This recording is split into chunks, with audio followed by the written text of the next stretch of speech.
Okay, start करते हैं Excel. Excel को लोड करने के बेसिकली दो डिफरेंट तरीके हैं। पहला start, all programmes, Microsoft office के फोल्डर में हम जाते हैं और यहां से माइक्रोसॉफ्ट एक्सेल पर क्लिक करते हैं। एक तरीका यह है कि आप एक्सेल प्रोग्राम को स्टार्ट करते हैं। दूसरा तरीका है स्टार्ट, रन, और रन पे जाकर आप टाइप करते हैं एक्सेल, एंटर करते हैं, एक्सेल प्रोग्राम आपका स्टार्ट होता है। सबसे पहले इसका इंट्रोडक्शन देख लेते हैं। सबसे टॉप पे प्रोडक्ट का नाम आ रहा है, उसके बाद डिफरेंट मेन्यूज आ रहे हैं और डिफरेंट टूल्स आ रहे हैं। एक्चुअली 7 डिफरेंट मेन्यूज पर एक्सेल पूरा डिवाइड हुआ है और इन 7 मेन्यूज के अंदर डिफरेंट चीजें या डिफरेंट टूल्स और ऑप्शंस हमें मिलते हैं। जैसे होम का मेन्यू, नाम से ही अंदाजा हो जाता है कि बेसिक सारे टूल्स या बेसिक सारे ऑप्शंस जो है वो हमें होम के मेन्यू में मिलेंगे। लाइक टेक्स्ट को बोल्ड करना, इटैलिक करना, उसकी साइज बड़ी छोटी करना, फॉन्ट कलर चेंज करना, बॉर्डर बनाना, लेफ्ट राइट अलाइनमेंट चेंज करना, और इस तरह के बाकी तमाम टूल्स जो है वो हमें होम में मिल जाते हैं। जबकि इंसर्ट का मेन्यू नाम से समझ में आता है कि कोई भी चीज जो है वो इंसर्ट करना, लाइक इमेज को इंसर्ट करना, टेबल इंसर्ट करना, कोई शेप्स अपनी मर्जी से ड्रॉ करना, चार्ट्स इंसर्ट करना, कोई वर्ड आर्ट से रिलेटेड ऑब्जेक्ट्स ड्रॉ करना। तो सारी कमांड्स आप इंसर्ट कर सकते हैं अपने इस वर्कशीट के अंदर। पेज लेआउट, आपके पेज से रिलेट तमाम इंफॉर्मेशंस और तमाम टूल्स उस मेन्यू के अंदर मौजूद हैं। जबकि फाइनेंशियल फार्मूले, लॉजिकल फार्मूले और जितने मैथमेटिकल फंक्शंस, वो तमाम चीजें आपको इस फार्मूले के मेन्यू के अंदर मिलेंगी। डाटा के मेन्यू के अंदर आमतौर पर आपकी जो डेटाबेस यहां डिजाइन की जाती है, जैसे मार्कशीट हम बना रहे हैं, एम्प्लॉय का पेरोल सिस्टम हम बना रहे हैं, एम्प्लॉय का डेटाबेस बना रहे हैं, उन तमाम को फिल्टर करना, उसकी मैनेजमेंट करना, अपनी मर्जी की रिकॉर्ड्स को कॉल करना, वो सारे काम इस डाटा के मेन्यू से होंगे। जबकि रिव्यू के मेन्यू के अंदर आमतौर पे कुछ कॉमन चीजें जैसे वर्कबुक को लॉक करना, वर्कशीट को प्रोटेक्ट करना, स्पेलिंग चेक करना वगैरह की कमांड्स इसमें मिल जाती हैं। व्यू के मेन्यू में एक्चुअली स्क्रीन का व्यू किस तरह से आपको नजर आएगा, ज्यादातर चीजें उनसे रिलेट यहां पर आपको मिलेंगी। लाइक स्क्रीन की zoom size, position, full size पर देखना है, पेज लेआउट, एनवायरनमेंट देखें, तो ये सारी चीजें आपको व्यू के मेन्यू में मिलती है। तो हम लोग इंशाल्लाह स्टेप बाय स्टेप सारे मेन्यूज इसके डिस्कस करेंगे। होम के मेन्यू में आने के बाद ये जो सबसे पहली लाइन हमारे पास आ रही है, ये एड्रेस बार है। इस एड्रेस बार में आपको ये पता चलता है कि आप एक्सेल के किस सेल पर मौजूद हैं। जैसे मेरे पास टॉप टू बॉटम ये जो लाइंस चल रही हैं, इसको हम लोग कॉलम कहते हैं और इन कॉलम्स के नाम ABCD के अंदर हमें यहां नजर आ रहे हैं। जबकि लेफ्ट टू राइट जो लाइंस चल रही हैं, इनको हम लोग रॉस कहते हैं, जिनके नंबर्स 1 2 3 के अंदर असाइन हुए हैं।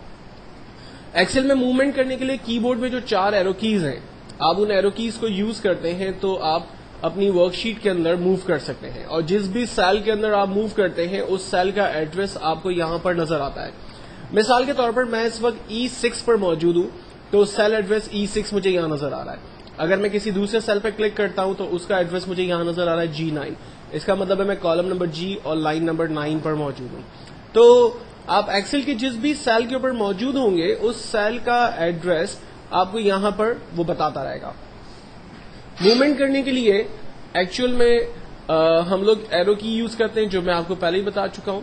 अगर आप एक सेल से दूसरे सेल में जाना चाहते हैं या एंड ऑफ द शीट जाना चाहते हैं, कंट्रोल के साथ राइट एरो की प्रेस करते हैं। एंड ऑफ द शीट हम पहुंच रहे, आखिरी कॉलम पर हम आ गए हैं। कंट्रोल के साथ लेफ्ट एरो की प्रेस करने से हम लोग पहले कॉलम पे आ गए। कंट्रोल के साथ डाउन एरो की प्रेस करने से हम लोग पहले कॉलम पे आ गए, आखिरी रो पर आ गए। और कंट्रोल के साथ अप एरो प्रेस करने से हम लोग दोबारा पहली रो पर आ गए हैं। तो इस तरह से आप रॉज के दरमियान और कॉलम्स के दरमियान मूवमेंट कर सकते हैं। डिफरेंट शीट्स मौजूद हैं। आमतौर पर जब आप एक्सेल 2007 को ओपन करते हैं तो इसमें 3 डिफॉल्ट शीट्स आपको नजर आती हैं। शीट 1, शीट 2 और शीट 3 हमें यहां नजर आ रही है। अगर आप शॉर्टकट की के जरिए इनको मूव करना चाहते हैं तो कंट्रोल पेज डाउन, मैं इस वक्त शीट 1 पे मौजूद हूं, कंट्रोल पेज डाउन करता हूं तो शीट 2 पर आ रहा है। कंट्रोल पेज डाउन करने से शीट 3 पे जा रहा है। और अगर कंट्रोल पेज अप करूंगा तो ये देखें शीट 3 से जंप करके शीट 2 पे आ रहा है, देन जंप करके शीट 1 पे आ रहा है। न्यू वर्कशीट्स इंसर्ट करने के लिए यहां पर इंसर्ट वर्कशीट, और उसके शॉर्टकट है शिफ्ट F11। इसको प्रेस करते हैं तो हमारे पास न्यू वर्कशीट्स जो है वो इंसर्ट होती हैं, जितनी आपको वर्कशीट्स चाहिए।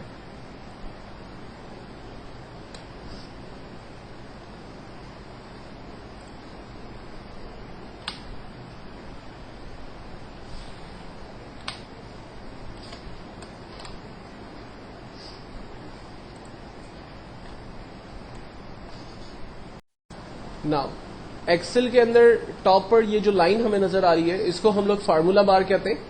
फार्मूला बार बेसिकली एक ऐसा एरिया कि जहां पर एक्सेल पे लगाए हुए तमाम फार्मूले और आमतौर पर लिखे हुए तमाम टेक्स्ट हमें नजर आते हैं। मिसाल के तौर पर मैं इस वक्त एक पहला टेक्स्ट टाइप करता हूं।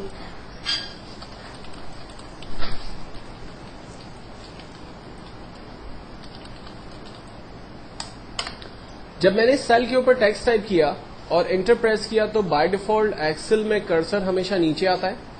अब एरो की प्रेस करने से मुझे पता चल रहा है कि इस सेल पर कौन सा टेक्स्ट टाइप हुआ होगा। तो एक पूरा सेंटेंस जो मैंने इस सेल के ऊपर टाइप किया वो हमें यहां पर इस फार्मूला बार के अंदर नजर आ रहा है। एक चीज हमेशा क्लियर रखना कि जिस सेल के ऊपर आप टेक्स्ट टाइप करते हो, एक्चुअल में टेक्स्ट उसी सेल की प्रॉपर्टी होती है। चूंकि सेल की साइज छोटी है, इसलिए जगह ना होने की वजह से रिमेनिंग टेक्स्ट जो है वो दूसरे सेल पर हमें नजर आ रहा है। लेकिन एक्चुअल में जब मैं उन सेल के ऊपर मूव करता हूं तो आप देख सकते हैं कि फार्मूला बार में कोई भी टेक्स्ट नजर नहीं आ रहा। इसका मतलब है कि इस सेल के ऊपर कोई भी टेक्स्ट नहीं लिखा हुआ। अगर मैं C3 पर आता हूं तो मुझे यहां नजर आ रहा है welcome to Excel advance first class. इसका मतलब है कि इस सेल के ऊपर टेक्स्ट लिखा हुआ है। तो इसका मतलब यह है कि बाकी तमाम सेल जो है वो एम्प्टी है। अब इसका अंदाजा हम एक तरीके से और यूं लगा सकते हैं कि जब किसी दूसरे सेल पर जाकर हम लोग कोई भी एक टेक्स्ट, फॉर एग्जांपल मैं एक टेक्स्ट टाइप करता हूं और एंटर करता हूं, तो आप देखें जो पहले सेल पर लिखा हुआ टेक्स्ट था वो हाइड हो गया। एक्चुअल में इस सेल पर चूंकि जगह नहीं थी तो इसने अपने टेक्स्ट को दूसरे सेल की तरफ मूव किया था, लेकिन जैसे ही दूसरे सेल के पास टेक्स्ट आया, पहले वाले सेल से वो टेक्स्ट हटना शुरू हो गया। तो अब इसका तरीका क्या होगा? इसका तरीका ये होगा कि आप कॉलम की साइज को बड़ा कर दें ताकि टेक्स्ट जो है वो इजीली शीट पर नजर आने लगे। तो कॉलम की साइज को बड़ा करने के लिए हम लोग C और D कॉलम के बीच में जब माउस रखेंगे और माउस की साइन जब इस तरह से प्लस में तब्दील हो जाएगी, तब इस पोजीशन पे हम लोग क्लिक प्रेस करके रखेंगे और अपनी मर्जी से मैनुअली इस कॉलम की साइज को बड़ा करेंगे जितना आप इसकी साइज को बड़ा करना चाहते हैं। मैनुअली साइज को बड़ा करने में ऐसा हो सकता है कि कॉलम की साइज ज्यादा बड़ी हो जाए या कम हो जाए।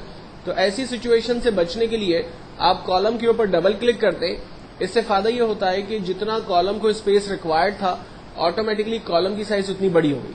आप अपनी मर्जी से भी साइज छोटी बड़ी कर सकते हैं और डबल क्लिक करके भी कॉलम की साइज को फिट टू टेक्स्ट कर सकते हैं। और सेम चीज आप रॉ के ऊपर कर सकते हैं। अगर आप रॉ की साइज को बड़ा करना चाहें तो मैं कॉलम नंबर 3 और 4 के बीच में माउस रखता हूं। जब माउस की साइन प्लस में तब्दील हो गई तब क्लिक करके उसकी साइज बड़ी कर देता हूं, और इसकी साइज को जब मुझे ऑटो फिट करना है तो मैं डबल क्लिक करके भी इसकी साइज को ऑटो फिट कर सकता हूं। तो इससे मुझे फायदा ये होगा कि मैनुअल और ऑटोमेटिकली जिस तरह से चाहे मैं काम कर सकता हूं। अब टेक्स्ट को अगर मुझे बोल्ड, इटैलिक, अंडरलाइन करना है तो इसके लिए कुछ सिंपल टूल्स मौजूद है। लाइक टेक्स्ट को बोल्ड कर सकते हैं, इटैलिक कर सकते हैं, अंडरलाइन कर सकते हैं।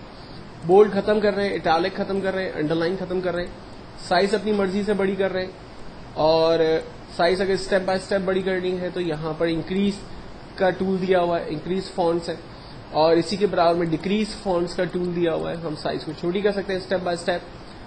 टेक्स्ट को हाईलाइट कर सकते हैं, अपनी मर्जी के हाईलाइट्स कलर्स में से कोई भी कलर चूज करके अपने टेक्स्ट को उस तरह के हाईलाइट्स कर सकते हैं। टेक्स्ट का कलर अपने हिसाब से चेंज कर सकते हैं, जो भी कलर देना चाहें। और अगर सेल की बॉर्डर या आउटलाइन बनाना चाहते हैं तो उसकी आउटलाइन भी हम लोग यहाँ पर क्रिएट कर सकते हैं। ये जितना भी काम मैंने किया बेसिकली ये तमाम फॉन्ट के टूल्स में से मैंने किया। ये फॉन्ट का एक ग्रुप है। इस तरह से डिफरेंट ग्रुप्स यहाँ पर मौजूद है, जैसे क्लिपबोर्ड का एक ग्रुप मौजूद है, जैसे अलाइनमेंट का एक ग्रुप है, जैसे नंबर का एक ग्रुप है। तो इन ग्रुप्स के अंदर उससे रिलेट टूल्स आपको यहाँ पर मिलेंगे। अगर मैं फॉन्ट के टूल्स में मजीद डिटेल्स चाहता हूं तो गौर करेंगे कि फॉन्ट के टूल के कॉर्नर पे इस तरह से एक एरो बना हुआ है। अगर एरो मौजूद होगा तो इसका मतलब है कि यहाँ पर मजीद ऑप्शंस मौजूद है। आप उसमें जाएंगे और यहाँ पर दिए हुए ऑप्शंस में से मजीद ऑप्शंस जो भी आपको चाहिए वो आप ले सकते हैं। जैसे यहाँ पर नंबर के ऑप्शंस हैं, अलाइनमेंट है, फॉन्ट है, बॉर्डर है, फिल है और प्रोटेक्शन है। इन तमाम स्टेप्स को हम लोग आगे डिस्कस करेंगे, लेकिन चूंकि फिल वक्त मैंने टेक्स्ट की फॉर्मेटिंग से रिलेटेड सारे काम किए तो हम देख सकते हैं कि हमने फॉन्ट के टूल पे काम किया था। फाइनली मैं इसे ओके करता हूं।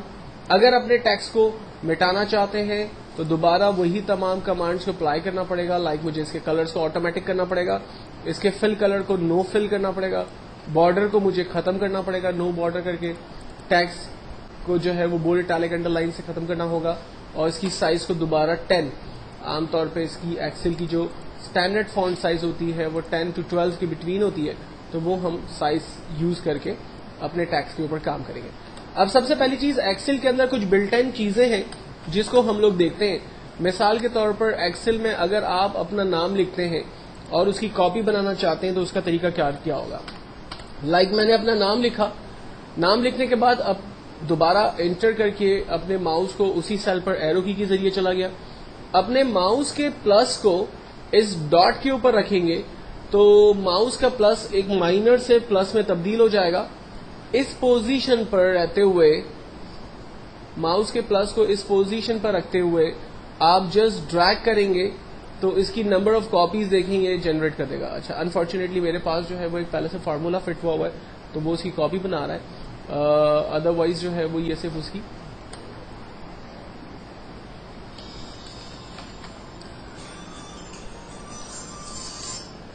मैंने एक टेक्स्ट टाइप किया और मैं इसकी डुप्लीकेट कॉपी जो है वो ड्रैग करता हूं। आप देखें उसकी नंबर ऑफ कॉपीज जो है वो उसने जनरेट कर दी, और सेम तरीके से माउस को रखकर जब राइट साइड ड्रैग किया तो उसकी नंबर ऑफ कॉपीज इसने मजीद जनरेट कर दी। इसी तरह से अगर मुझे सैटरडे वीक के डेज लिखने हैं तो मैंने जस्ट सैटरडे टाइप किया, अपने माउस के प्लस को डॉट के ऊपर रखा और ड्रैग किया तो वीक के डेज उसने जनरेट कर दिए। अगर मैं मंथ टाइप करता हूं लाइक जनवरी और ड्रैग करता हूं तो ये मंथ जो है वो इसमें जनरेट हो रहे हैं। अगर मैं डेट टाइप करता हूं लाइक 1 अगस्त 2010 तो ड्रैग करने पर ये कैलेंडर की डेट जो है वो प्रिंट कर देगा। अच्छा, अब इसमें इंपॉर्टेंट ये है कि जब मैंने 9 तक डेट प्रिंट की तो वो बिल्कुल नॉर्मल विजिबल हो रही है, लेकिन उसके बाद की डेट जो है वो सही तरह से नजर नहीं आ रही। तो इसका रीजन ये है कि कॉलम की साइज छोटी है, तो हम कॉलम के ऊपर डबल क्लिक करते हैं और फिट टू टैक्स हो गया, और जो रिमेनिंग टैक्स हमें सही से नजर नहीं आ रहे थे वो अब टैक्स हमें नजर आ रहे हैं।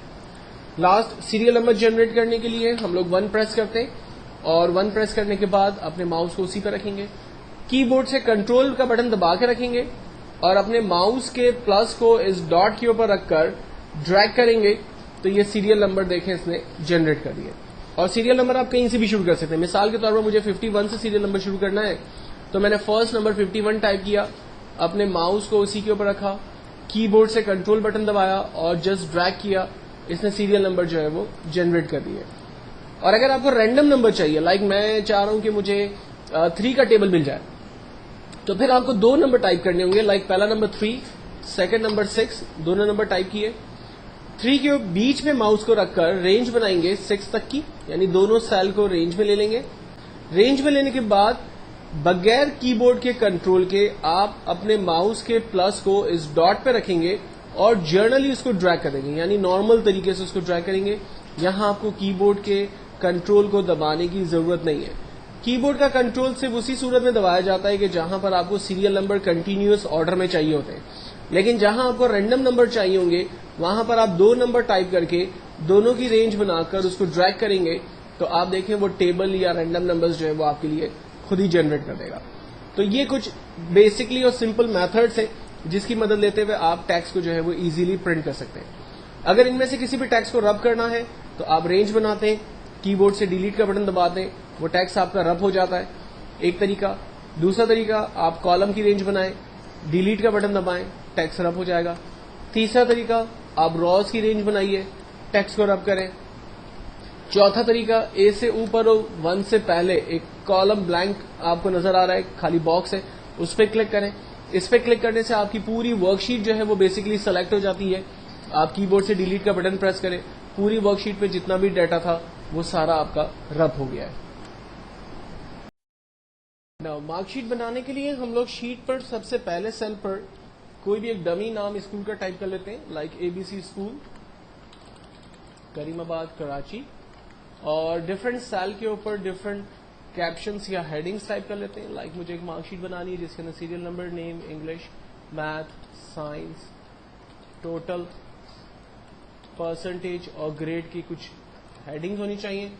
सीरियल नंबर प्रिंट करने का तरीका मैं आपको पहले ही बता चुका हूं। आप 1 लिखकर माउस को डॉट के ऊपर रखें, जब वो प्लस बन जाएगा तब क्लिक प्रेस करते हुए नीचे आएंगे। ये मार्कशीट्स के सीरियल नंबर जो है वो जनरेट हो गए। देन उसके बाद आप डमी नाम अपनी मर्जी से कोई भी टाइप कर दें।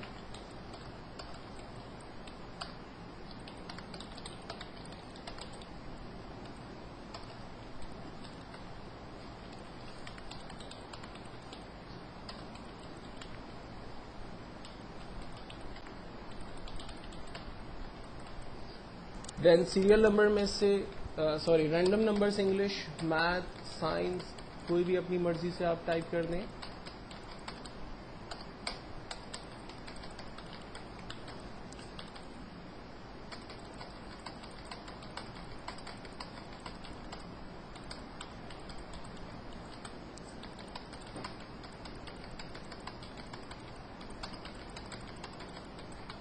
टोटल निकालने के लिए इसमें सबसे आसान तरीका यह है कि आप पहले 3 नंबर्स को रेंज में लें, जहां आपको टोटल का आंसर चाहिए वहां तक की रेंज बना लें। और हमारे पास यहां एक टूल है ऑटोसम, जस्ट उस पर क्लिक करें, आपके पास टोटल आंसर आ जाएगा। इस तरह से आप बारी बारी तमाम स्टूडेंट्स के कॉलम्स को रेंज में लेकर उनका टोटल निकाल सकते हैं। लेकिन अगर आप एक एक करके तमाम का टोटल निकालेंगे तो ये बहुत ज्यादा टाइम लगाएगा, क्योंकि अगर मेरे पास ये 10 रिकॉर्ड्स हैं तो इनका टोटल करना कोई बिग डील नहीं है। लेकिन अगर एक बहुत बड़ी मार्कशीट है तो उस पर टोटल निकालने के लिए मुझे इस तरह से अगर मैं करूंगा तो काफी टाइम मेरा उसमें यूज हो जाएगा। तो इसका बेहतर और आसान तरीका यह है कि तमाम नंबर्स को आप रेंज में ले लें और जहां इसका टोटल चाहिए वहां तक की रेंज बना लें और जस्ट एक ऑटो सम के बटन पर क्लिक करें, तमाम स्टूडेंट्स का टोटल आपके पास एक ही क्लिक पर आ जाएगा। दूसरा तरीका यह है कि आप सिर्फ पहले स्टूडेंट का टोटल निकालें और उस पर डबल क्लिक कर दें, आपके पास तमाम स्टूडेंट्स का टोटल आ जाएगा, या फिर उसको जस्ट ड्रैग कर दें, तमाम स्टूडेंट्स का टोटल आपके पास आ गया। नेक्स्ट है हमारे पास फार्मूला परसेंटेज का। एक्सेल में हर फार्मूला स्टार्ट होता है इक्वल के साइन के साथ। तो सबसे पहले हम लोग इक्वल बटन प्रेस करते हैं, उसके बाद स्टूडेंट के टोटल नंबर पे क्लिक करते हैं। मेरे पास आ रहा है F5 इसलिए आ रहा है क्योंकि F कॉलम और 5 नंबर की रॉ पर मैं मौजूद हूं और इसने उस पर्टिकुलर सेल को रेंज में लिया हुआ है, तो इसलिए मुझे वो बताता है F5। हम कहते हैं ठीक है, डिवाइडेड बाय टोटल नंबर। अब अली ने इंग्लिश में 85 नंबर लिए 100 में से, मैथ्स में 74 नंबर लिए 100 में से, साइंस में 74 नंबर लिए 100 में से। तो एक्चुअल में मेरे पास 3 सब्जेक्ट हैं और हर सब्जेक्ट को 100 में से नंबर दिए, तो टोटल सब्जेक्ट नंबर हो गए 300। तो मैंने यहां पर दिया divided by 300 multiply by 100। Overall percentage हमेशा हम लोग 100 में से निकालते हैं, तो मैंने मल्टीप्लाई बाय 100 दिया, एंटर किया, फर्स्ट स्टूडेंट की परसेंटेज मेरे पास आ गई और बिल्कुल पहले की तरह हम इसको ड्रैग करते हैं, तमाम स्टूडेंट्स की परसेंटेज मेरे पास आ गई। देन उसके बाद इंपॉर्टेंट फार्मूला है ग्रेड का। अब ग्रेड के फार्मूले को यूज करने से पहले 5 लॉजिकल चीजों को समझ लें। ग्रेड के फार्मूले में साइन यूज होती है, नंबर 1 ग्रेटर देन, इस साइन को कहते हैं ग्रेटर देन। इसके बराबर एक और साइन यूज होती है जिसको कहते हैं लेस देन।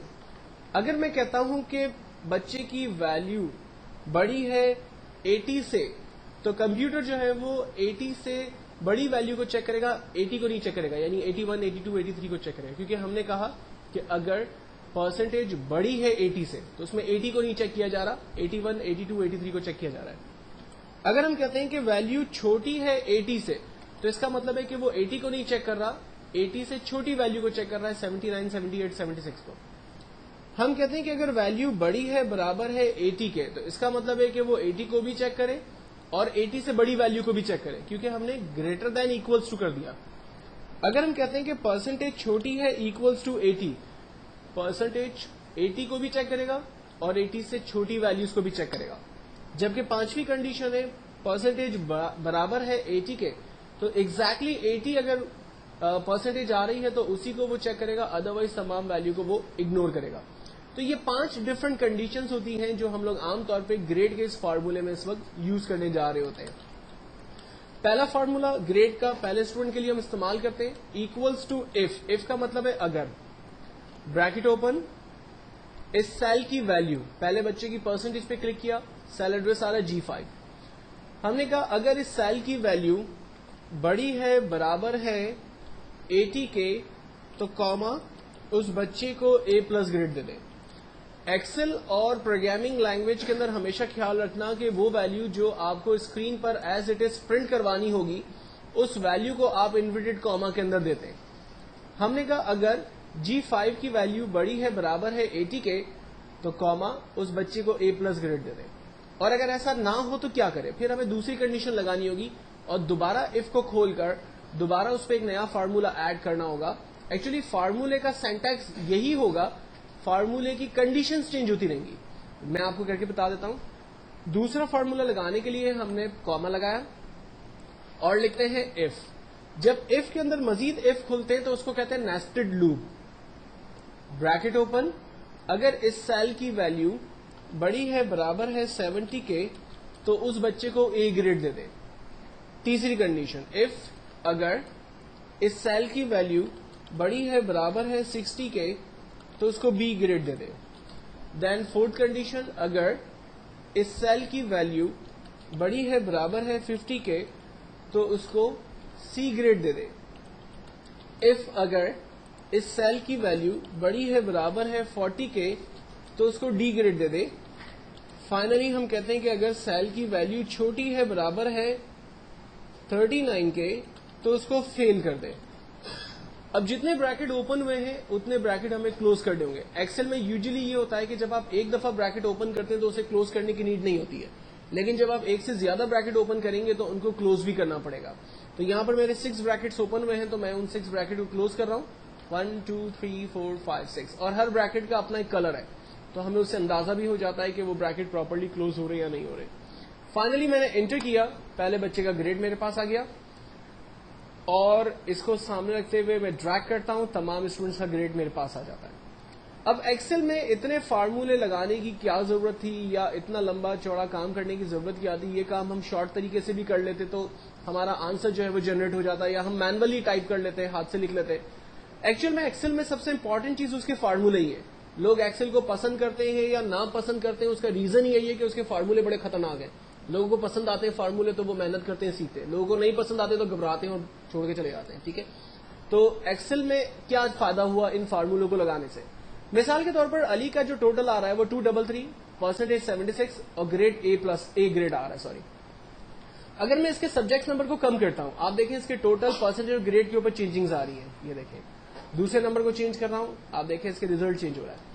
तो कंप्यूटर जो है वो दिए हुए फार्मूले के दरमियान ही मूवमेंट कर रहा है और आंसर ऑटोमेटिकली टोटल परसेंटेज और ग्रेड का जनरेट कर रहा है।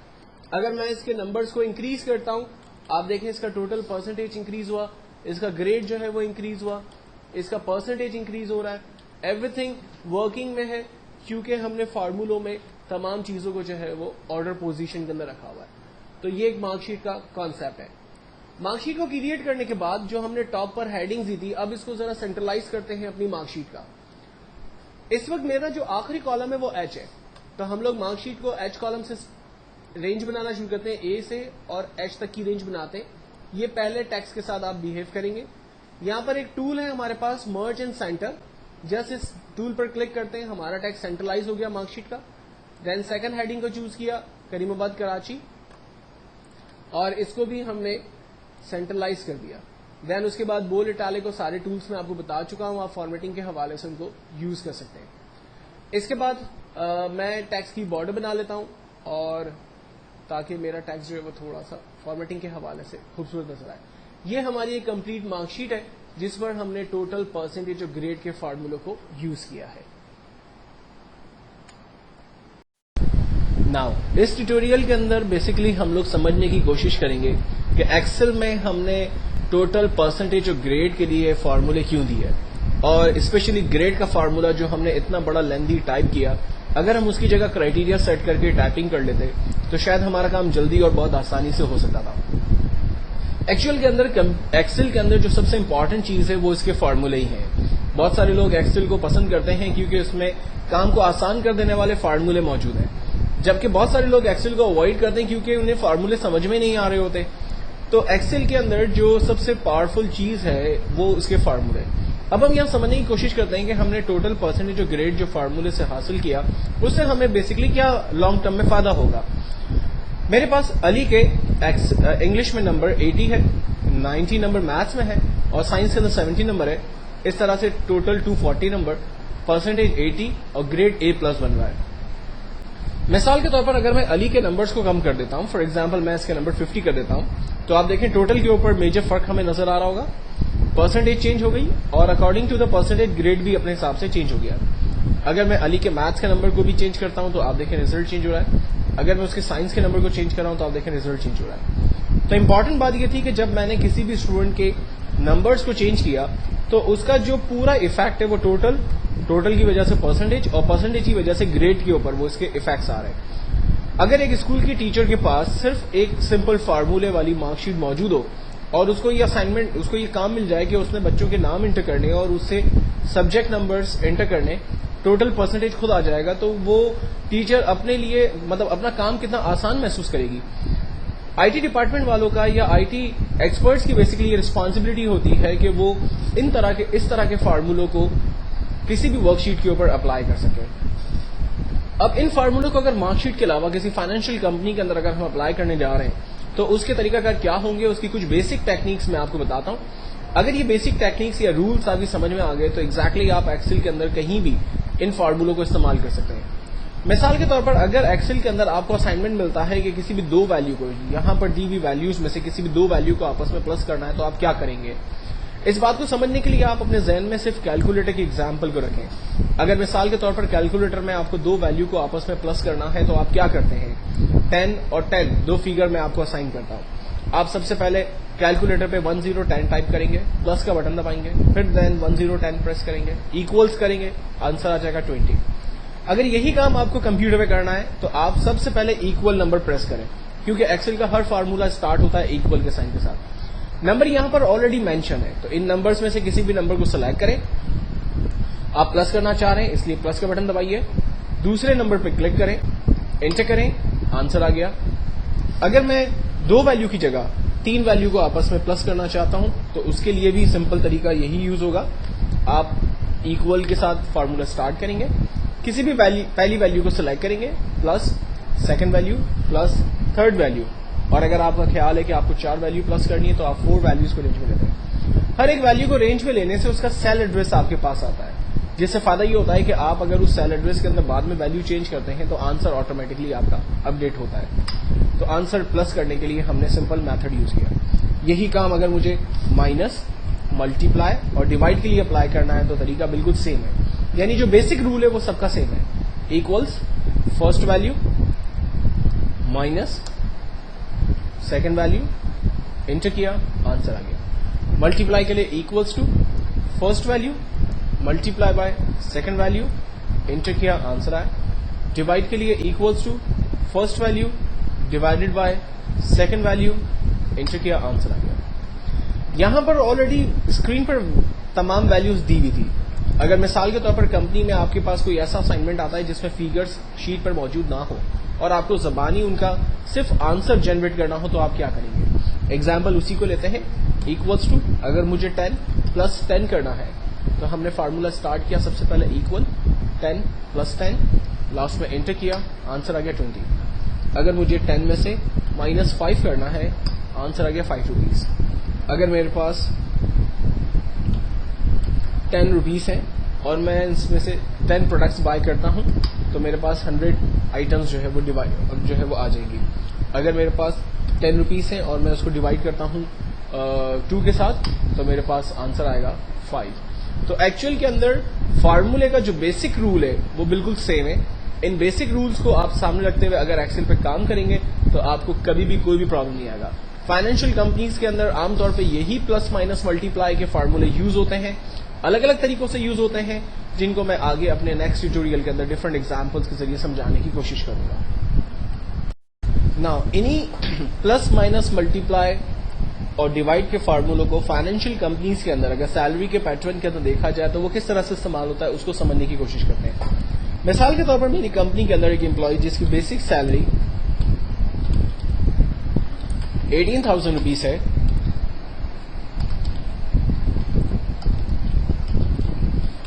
उसका मेडिकल अलाउंस 3,000 रुपीज है,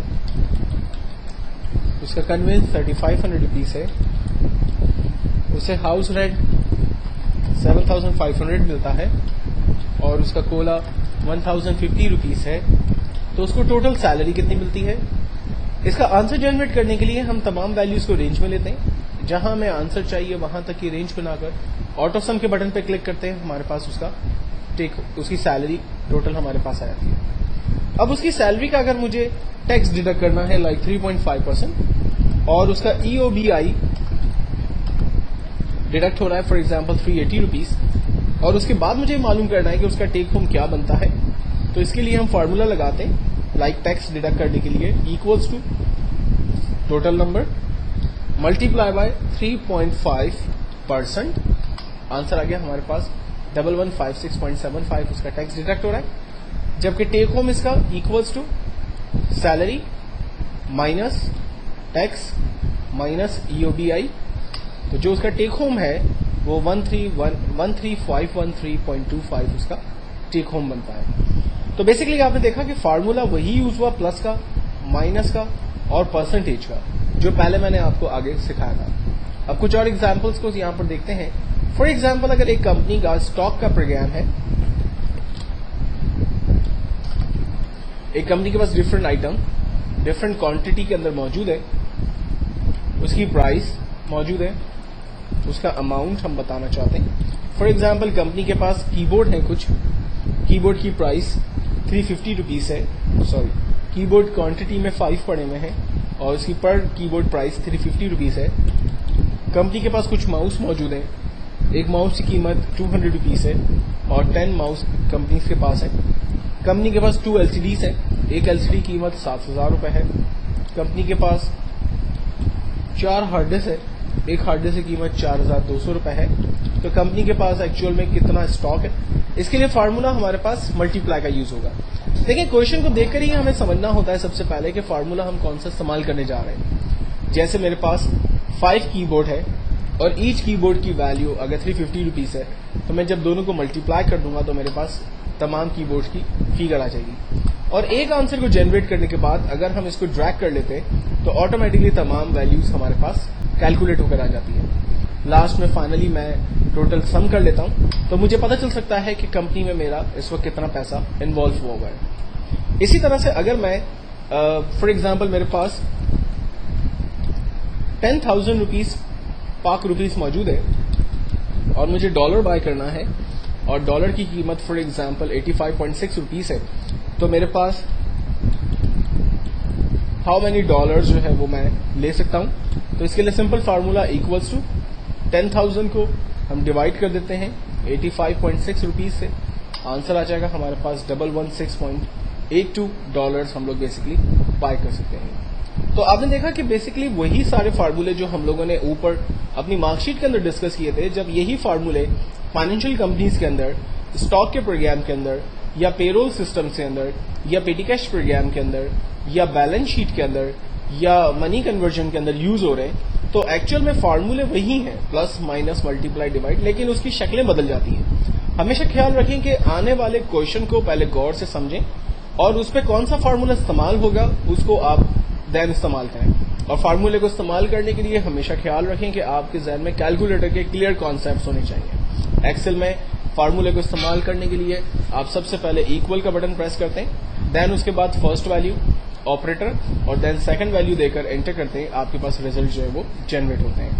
नेक्स्ट फार्मूले में नेक्स्ट ट्यूटोरियल्स के अंदर डिस्कस करूंगा। नाउ मुझे यहां पर अब कुछ और ऐसे फार्मूले डिस्कस करने हैं कि जिसके जरिए मैं ये अंदाजा कर सकूं कि कंपनी में मेरे पास कम से कम एज का एम्प्लॉय कौन सा है, ज्यादा से ज्यादा एज का एम्प्लॉय कौन सा है। और इसकी एग्जाम्पल को हम यूं ले सकते हैं कि कंपनी में सबसे कम उम्र सैलरी पर्सन कौन है, सबसे हाईएस्ट सैलरी एम्प्लॉय कौन है। मेरे पास कंपनी के अंदर कुछ एम्प्लॉयज काम करते हैं, लाइक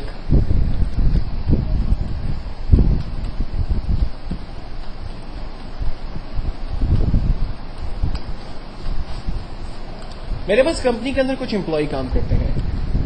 और मैं ये मालूम करना चाहता हूँ कि एम्प्लॉय में सबसे कम उम्र एम्प्लॉय कौन है, तो उसके लिए जो बेसिक फार्मूला इस्तेमाल होता है वो है equals to minimum, bracket open.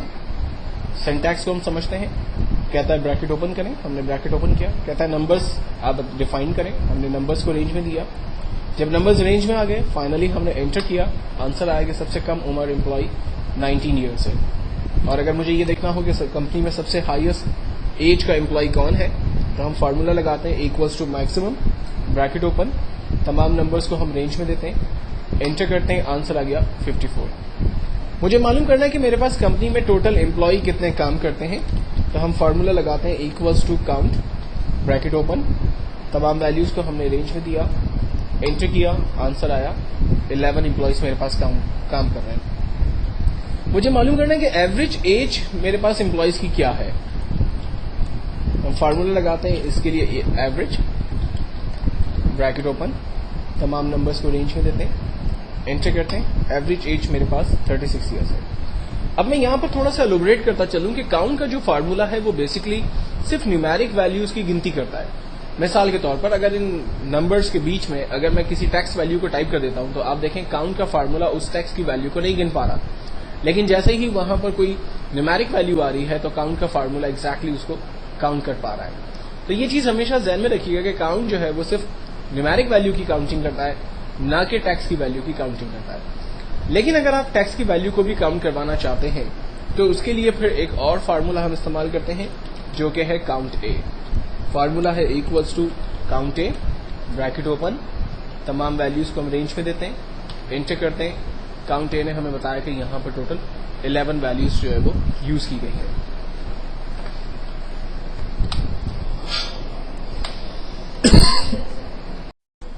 अच्छा, काउंट से मिलता जुलता हमने एक फार्मूला डिस्कस किया था काउंट ए, और अटेंडेंस के प्रोग्राम के अंदर हमें काउंट ए के प्रोग्राम फार्मूले की नीड होगी, और काउंट से मिलता जुलता एक और फार्मूला हम यहां पर देखते हैं, वो है काउंट इफ। मिसाल के तौर पर मेरी कंपनी के अंदर डिफरेंट एम्प्लॉयज काम करते हैं, लाइक अली, करीम, सलीम, और वो डिफरेंट वर्किंग डेज जो है वो प्रेजेंट थे, डिफरेंट डेज एब्सेंट थे और कुछ डेज लीव पे थे। मुझे ये मालूम करना है कि उनके टोटल वर्किंग डेज क्या थे, वो कितने दिन प्रेजेंट थे, कितने दिन एब्सेंट थे और कितने दिन लीव पे थे। तो वर्किंग डे का जो हमारा फार्मूला है वो है इक्वल्स टू काउंट ए, क्योंकि काउंट ए ही एक ऐसा फार्मूला है जो कि बेसिकली हमारे टैक्स वैल्यू की गिनती करता है। तो हमने इक्वल्स टू काउंट ए लिखा, ब्रैकेट ओपन, तमाम वैल्यूज को हमने रेंज में दे दिया, फाइनली हम एंटर करते हैं, काउंट ए ने बताया कि टोटल 5 वर्किंग डेज थे। अब मैं सेम फार्मूला या तो दोबारा टाइप करूं हर एक के लिए, या फिर शुरू में मैंने आपको सिखाया था कि आप एक दफा फार्मूला लिखें और ड्रैग कर दें, ऑटोमेटिकली सबके आंसर्स आ जाएंगे। अब प्रेजेंट के लिए जो फार्मूला हम लोग यूज करेंगे वो है काउंट इफ। इफ का मतलब होता है अगर, गिनती करे, अगर कौन सी वैल्यू की गिनती करे, ब्रैकेट ओपन। सबसे पहले कहता है रेंज बनाइए, यानी आप अपने डाटा की रेंज बनाइए। अली के हमने तमाम डाटा की रेंज बना ली। इसके बाद कहता है कॉमा लगाइए, हमने कॉमा लगाया। कहता है क्राइटेरिया बताइए, चाहते क्या हैं आप। मैं चाहता हूं कि जितने भी पी हैं उसकी गिनती हो जाए, तो मैंने पी को इन्वर्टेड कॉमा में दिया। ये बात मैंने आपको लास्ट ग्रेड के अंदर बता दिया था कि वो वैल्यू जो आपको एज इट इज स्क्रीन पर प्रिंट करवानी होगी या स्क्रीन पर चेक करवानी होगी, उसको आप इन्वर्टेड कॉमा के अंदर पास करते हैं। तो मैंने क्राइटेरिया के अंदर पी को डिफाइन किया और एंटर किया। इसने बताया कि अली 5 वर्किंग डेज में से 4 डेज बेसिकली प्रेजेंट था। इस फार्मूले को भी मैं ड्रैग कर लेता हूं। Absent equals to count if, bracket open, range बनाने को कह रहा है, हमने अली के दोबारा तमाम वैल्यूज को रेंज में ले लिया, कॉमा, कॉमा के बाद कह रहा है क्राइटेरिया बताइए, चाहते क्या हैं आप। मैं चाहता हूं ए की गिनती करें, एंटर। उसने बताया कि अली टोटल 1 दिन एब्सेंट था। सेम फार्मूला लीव के लिए इस्तेमाल हो रहा है, equals to count if, bracket open, तमाम वैल्यूज की अली की वैल्यूज को रेंज में लिया, कॉमा, कहता है क्राइटेरिया बताइए। क्राइटेरिया में मैं लीव वाली तमाम वैल्यूज को रेंज में लेना चाह रहा हूं, सो मैंने लीव की तमाम लीव को इन्वर्टेड कॉमा में पास किया, एंटर किया, आंसर आ गया 0 और इसको ड्रैग करते हैं, तमाम वैल्यूज हमारे पास ऑटोमेटिकली जनरेट होती है। तो एक्चुअल में इससे हमें पता चला कि end of the day, for example company के अंदर अगर 24 या 26 वर्किंग डेज है, तो एंड ऑफ द डे जब attendance sheet for example regional office submit हो रही है या हेड ऑफिस सबमिट हो रही है, अकाउंट्स डिपार्टमेंट में सबमिट हो रही है, तो कंप्यूटराइज तरीके से ये सारा काम हो सकता है। वर्किंग डेज खुद ब खुद जनरेट हो गए, कितने वर्किंग डेज थे, कितने दिन एम्प्लॉय प्रेजेंट था, कितने दिन एब्सेंट था, कितने दिन वो लीव पे था। और अगर यही फॉर्मूला डेली बेसिस पे लगाना हो, फॉर एग्जाम्पल एक कंपनी के अंदर जो है वो 100+ एम्प्लॉयज काम करते हैं और कंपनी ये देखना चाहती है कि आज 100 एम्प्लॉय में से कितने एम्प्लॉय प्रेजेंट है, कितने एब्सेंट है, क्योंकि 100 के 100 तो आमतौर पर ऐसा होता नहीं है कि सारे के सारे प्रेजेंट हो जाए, शायद एक आध कोई रेगुलरली एब्सेंट कोई ना कोई तो रहता ही है। तो अगर आपको यही काम डेली बेसिस पे करना हो तो फार्मूला वही इस्तेमाल होगा, count if bracket open, range बनाई, कॉमा, क्राइटेरिया में प्रेजेंट की गिनती करें। आज 2 लोग प्रेजेंट है, absent leave equals to count if bracket open, range बनाई, कॉमा, एब्सेंट वालों की गिनती करें। लीव के लिए equals to count if bracket open, range बनाई, कॉमा, लीव वालों की गिनती करा दी, टोटल 0 डेज, 0 लोग जो है वो आज एब्सेंट है। तमाम डाटा को ड्रैग कर लेते हैं, डेली बेसिस का अटेंडेंस प्रोग्राम हमारे पास जनरेट हो गया। नाउ इफ की 2 एग्जांपल्स को हम लोग सामने रखते हुए कुछ असाइनमेंट 2 असाइनमेंट्स पे काम कर रहे हैं। मिसाल के तौर पर मेरी कंपनी के अंदर एक सिंपल क्राइटेरिया है कि जिस एम्प्लॉय की सैलरी 10,000 से ज्यादा होगी उस एम्प्लॉय का ग्रेड मैनेजर होगा और जिसकी सैलरी 10,000 से कम होगी वो असिस्टेंट मैनेजर होगा। ठीक है, सिंपल फार्मूला हम लगाते हैं। पहले सवाल कर लेते हैं, like enter a name, enter a salary, you are, like मैंने अपना ही नाम दे दिया इरफान, सैलरी 9,000 रुपीज। अगर सैलरी 9,000 है तो मेरा डेजिग्नेशन आना चाहिए असिस्टेंट मैनेजर। अगर सैलरी जो है 10,000 से हाईएस्ट है तो डेजिग्नेशन आना चाहिए मैनेजर। ठीक है, तो इसके लिए हम फार्मूला लगाते हैं इक्वल्स टू इफ, अगर ब्रैकेट ओपन, इस सेल की वैल्यू बड़ी है 10,000 के तो कॉमा, वो आदमी मैनेजर होगा, वरना अदरवाइज, कॉमा, इनवर्टेड कॉमा, वो आदमी असिस्टेंट मैनेजर होगा। अब इसमें 2 ही चीजें, हमने ग्रेड का फार्मूला जो शुरू में सीखा था उसके अंदर मल्टीपल चीजें थी, तो इसलिए हमें बार बार इफ को जो है वो यूज करना पड़ रहा था। लेकिन यहां पर तो सिंपल 2 ही क्राइटेरिया है कि सैलरी या तो 10,000 से ज्यादा होगी या 10,000 से कम होगी, तो इसीलिए हमने एक ही इफ के अंदर दोनों काम कर लिए। हमने कहा अगर इस सेल की वैल्यू 10,000 से बड़ी है तो वो एम्प्लॉय मैनेजर है, अदरवाइज वो एम्प्लॉय असिस्टेंट मैनेजर है। मैंने एंटर किया, आंसर आया मैनेजर। अगर मैं यहां सैलरी उसकी 9,000 ऐड करता हूं तो आंसर आ गया असिस्टेंट मैनेजर। अब इसी से मिलता जुलता एक और फार्मूला कर लेते हैं। फॉर एग्जाम्पल कंपनी में ACR सिस्टम्स बनते हैं। कंपनी में एक क्राइटेरिया सेट है कि जिस एम्प्लॉय को ACR के अंदर A+ ग्रेड मिलेगा, कंपनी उसकी सैलरी में 15% इंक्रीमेंट करेगी। जिसे ACR में A ग्रेड मिलेगा उसकी सैलरी का 10% इंक्रीमेंट होगा। जिसे B ग्रेड मिलेगा उसके ACR में 5% इंक्रीमेंट लगेगा। सवाल सेम हम कर लेते हैं, एंटर अ नेम,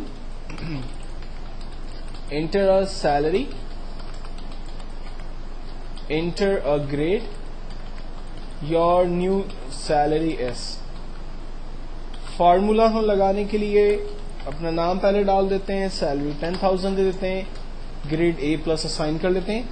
फार्मूला है equals to if bracket open, अगर इस सेल की वैल्यू बराबर है A+ के तो कॉमा, सैलरी को मल्टीप्लाई करे 15% से। अभी मैं सिंपल 15% लिखकर इसको एंटर कर रहा हूं।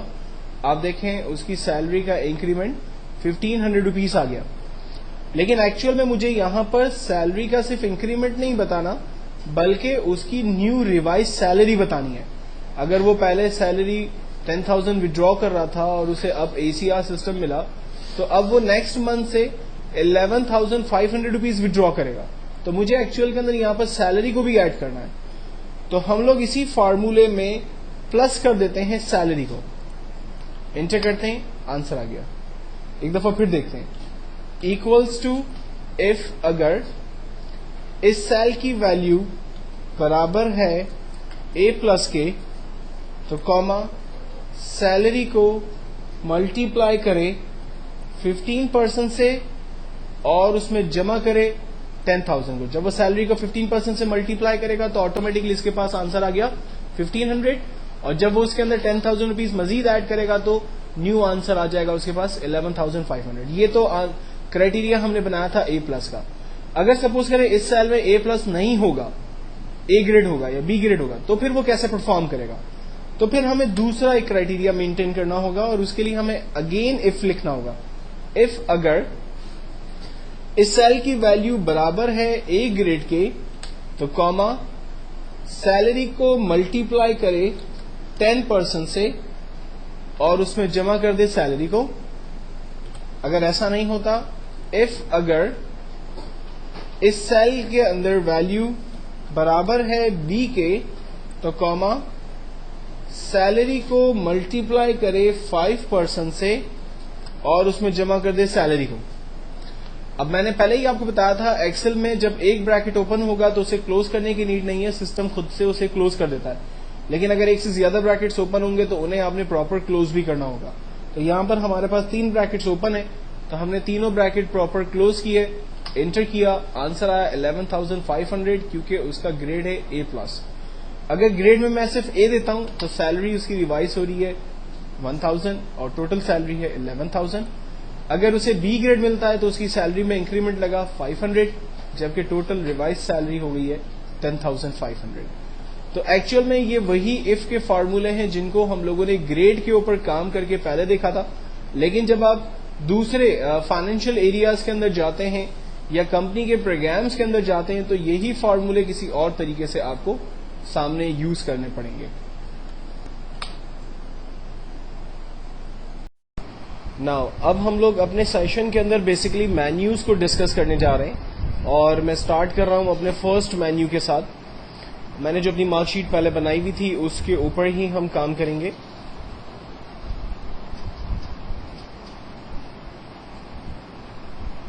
नाउ मिसाल के तौर पर मैंने अपनी इस मार्कशीट में कुछ फॉर्मेटिंग टेक्निक्स अप्लाई करनी है। फॉर्मेटिंग टेक्निक्स कहते हैं जिससे टेक्स्ट को हम बोल्ड, इटालिक, अंडरलाइन, उसकी अलाइनमेंट को लेफ्ट, राइट, सेंटर, जस्टिफिकेशन या जो है वो कलर वगैरह को चेंज करना, ये सारी जो है फॉर्मेटिंग टेक्निक्स कहलाती है।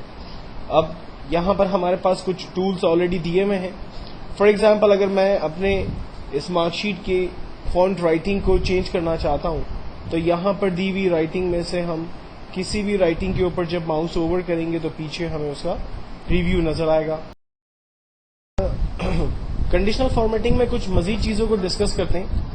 हमने कंडीशनल फॉर्मेटिंग में इसको डिफरेंट सिनेरियो में यूज किया जा सकता है।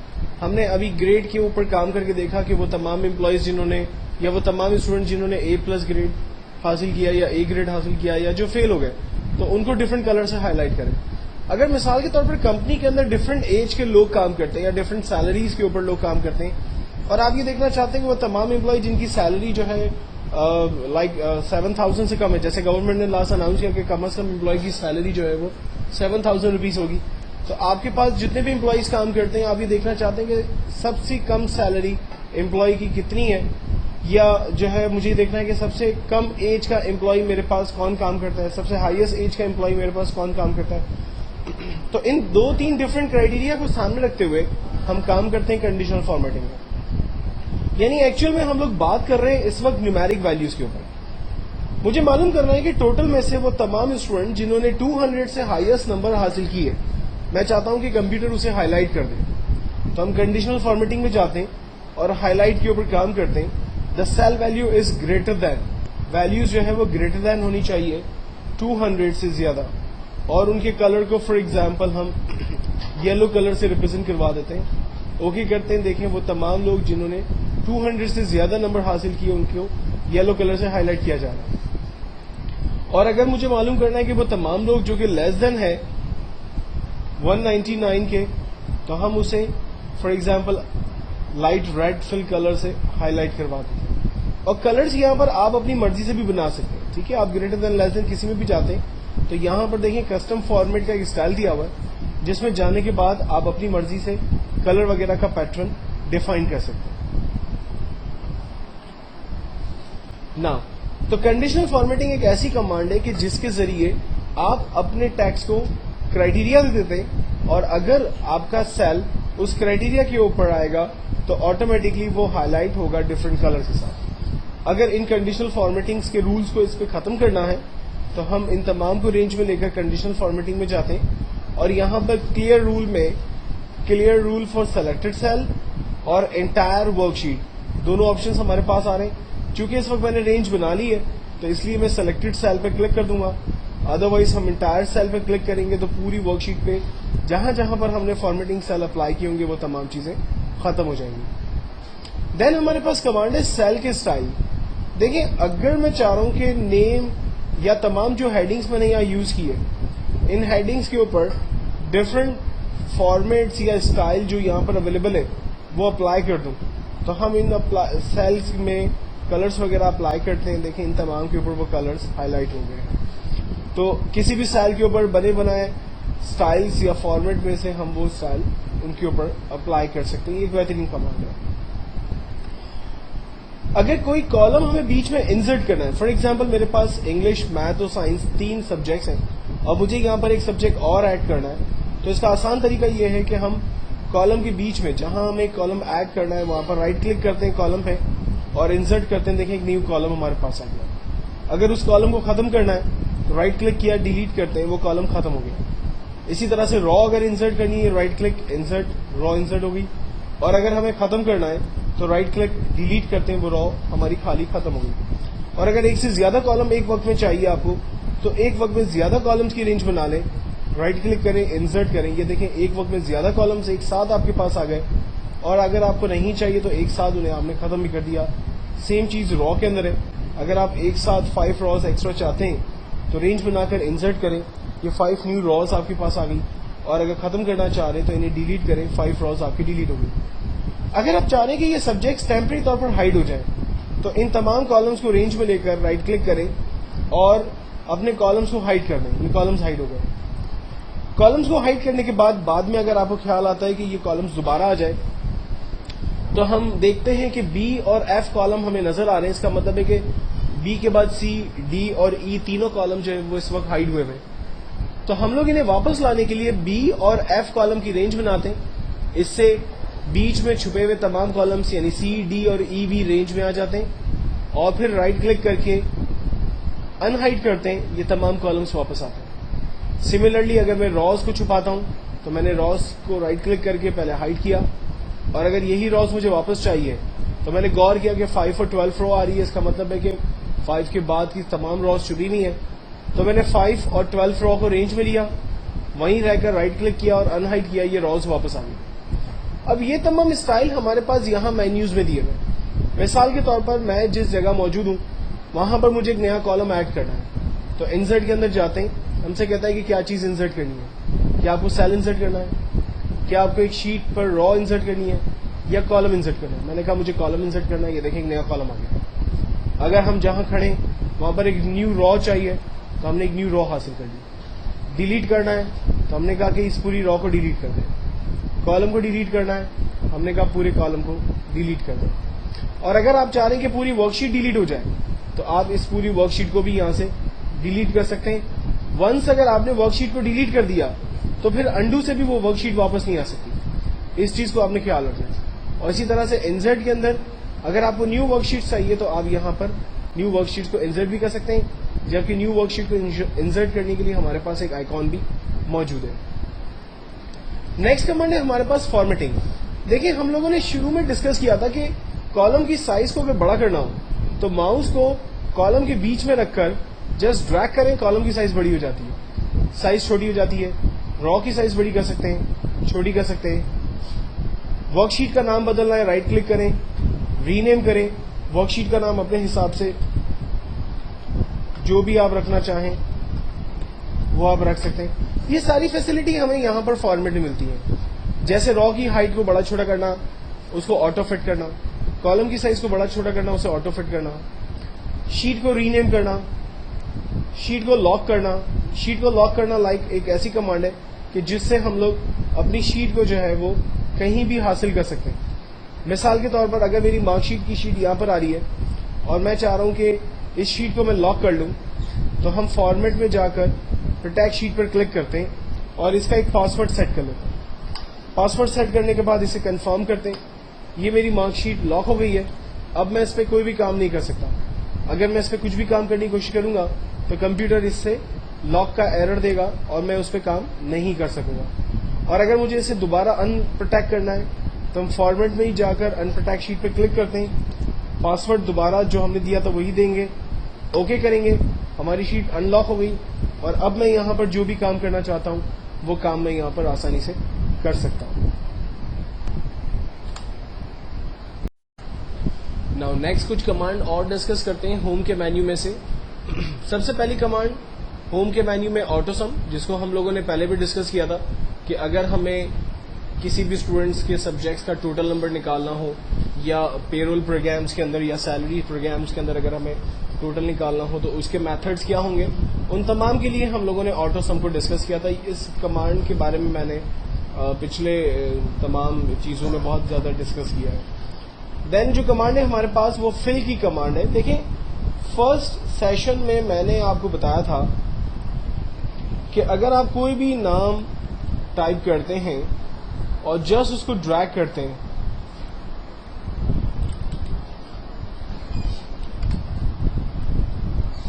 तो आपके पास उस नाम की नंबर ऑफ कॉपीज आ जाती है। ठीक है, ये कमांड मैंने आपको पहले भी लास्ट सेशन के अंदर बताई थी।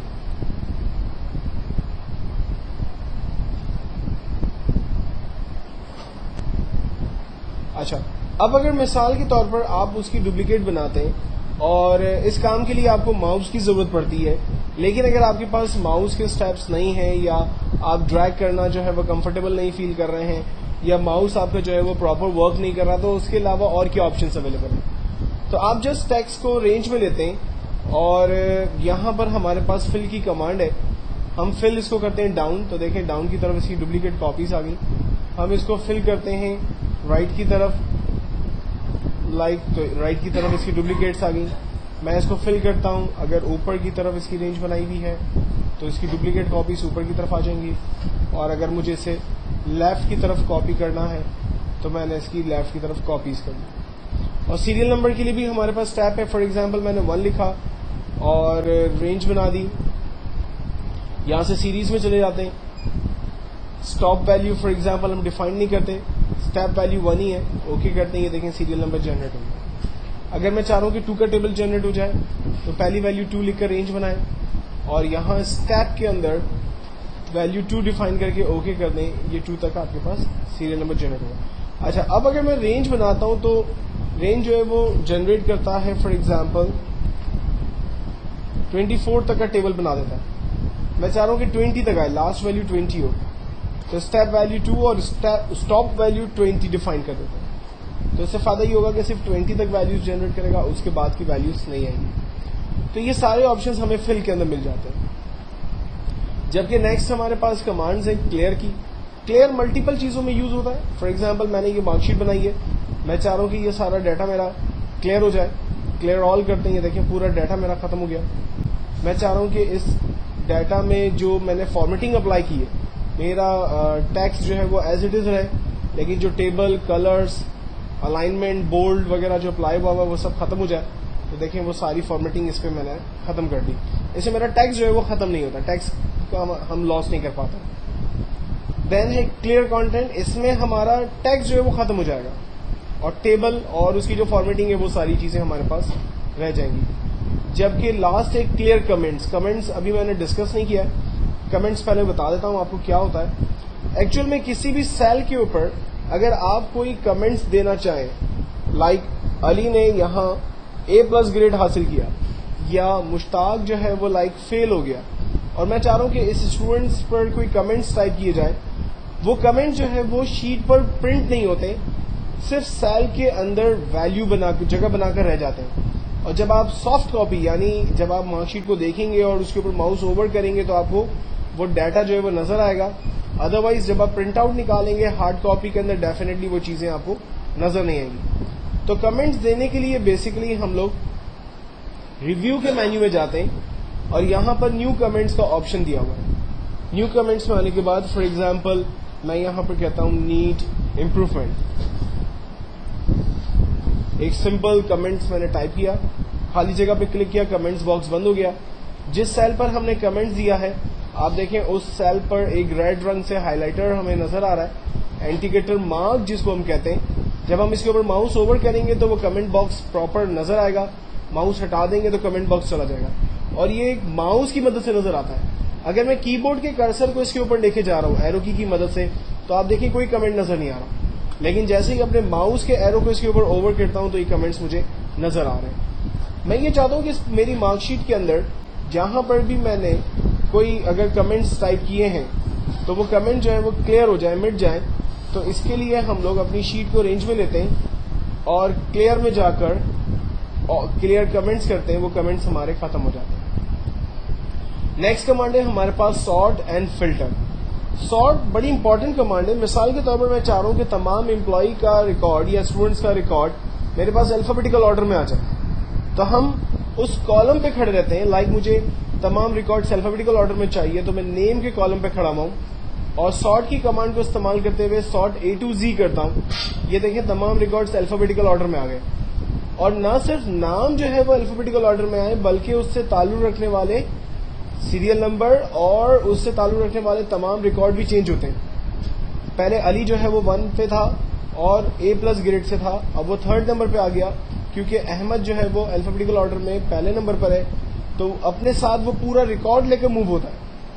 ऐसा नहीं होता कि जब आप किसी भी कॉलम को सॉर्ट करते हैं तो वो सिर्फ पर्टिकुलर कॉलम सॉर्ट होता है, बाकी डाटा सॉर्ट नहीं होता। ऐसा नहीं होता, पूरा डाटा जो है वो उसके साथ सॉर्ट होता है। लेकिन अगर आपने रेंज बना दी, मिसाल के तौर पर मैं नेम के कॉलम की रेंज बनाता हूं और इसको सॉर्ट कर देता हूं, तो फिर सिर्फ कॉलम सॉर्ट करेगा, बाकी डाटा उसके साथ मूव नहीं करेगा। आप देखें अली नीचे तो आ गया लेकिन उसका ग्रेड जो है वो सब चेंज हो गया और मुश्ताक पहले फेल हो रहा था, अब पता चला उसकी जगह सलीम जो है वो फेल हो गया क्योंकि हमने रेंज बना के सॉर्टिंग की। तो रेंज उस वक्त आप बनाएंगे जब आपके पास डाटा जो है वो लाइक एक पर्टिकुलर कॉलम के अंदर अगर होगा।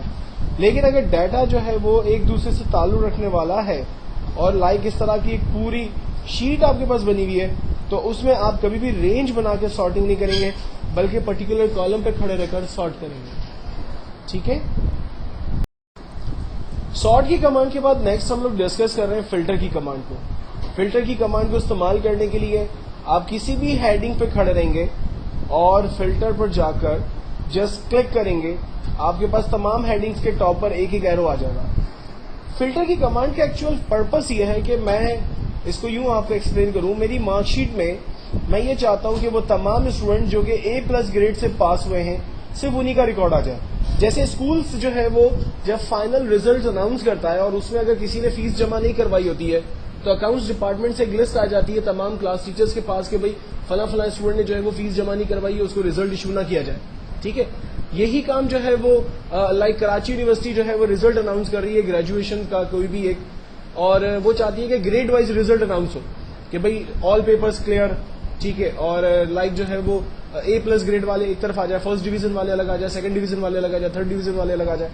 तो बेसिकली पूरे कराची यूनिवर्सिटी में उस पेपर को अटेम्प्ट करने वाले जितने भी स्टूडेंट थे उन तमाम को वो लोग पर्टिकुलर ग्रेड वाइज या डिवीजन वाइज कैसे अलग कर रहे होते हैं। तो ये बहुत छोटी और आसान सी कमांड है। मिसाल के तौर पर मैंने ग्रेड में जाकर एरो पे क्लिक किया, यहां पर सारे रिकॉर्ड सारे सेलेक्ट ऑल है। इस वक्त मैंने सेलेक्ट ऑल से चेक हटाया और सिर्फ A+ पे क्लिक किया, ओके किया, तो आप देखिए मेरी मार्कशीट में सिर्फ उन्हीं बच्चों का रिकॉर्ड आ रहा है जो कि A+ ग्रेड से पास हुए। प्रिंसिपल कह रहे हैं कि जो फेल हो गए स्टूडेंट्स उनका रिकॉर्ड मुझे दिखा दें। तो हमने यहाँ पर फेल वाले स्टूडेंट्स को जस्ट चेक लगाया, ओके किया,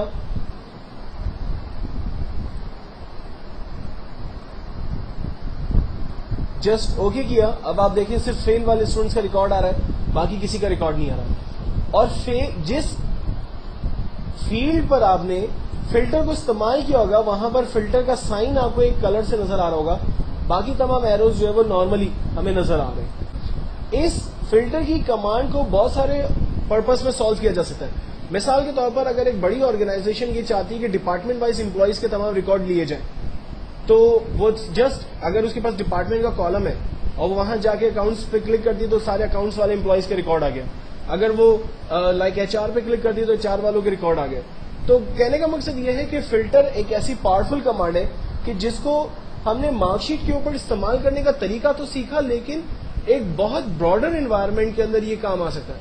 और हमारा जो डाटा है लाइक हजारों, जैसे मैं आपको अपनी एग्जांपल देता हूं कि मैं जिस स्कूल के अंदर पढ़ाता हूं, हमें हर साल एक असाइनमेंट मिलता है कि पूरी स्कूल में वो तमाम स्टूडेंट्स जिनके पेरेंट्स आर्मी के अंदर जॉब करते हैं या जो है वो वाडा के अंदर हैं या एयरफोर्स के अंदर हैं, लाइक या किसी पायलट हैं, शिपिंग कंपनी के अंदर हैं, ब्रिगेडियर हैं, लाइक इस टाइप की जो ऑफिसर्स हैं, तो उनके रिकॉर्ड्स बच्चों के जो है वो अलग निकाल के दें। और हमारे लिए आप बिलीव करें ये काम इतना आसान है कि हम फादर ऑक्यूपेशन के कॉलम में जाते हैं और वहां जाके फादर का ऑक्यूपेशन लाइक आर्मी सेलेक्ट करते हैं, तो तमाम स्टूडेंट जो कि जिनके फादर जो है वो आर्मी से ताल्लुक रखते हैं वो रिकॉर्ड हमारे पास आते हैं।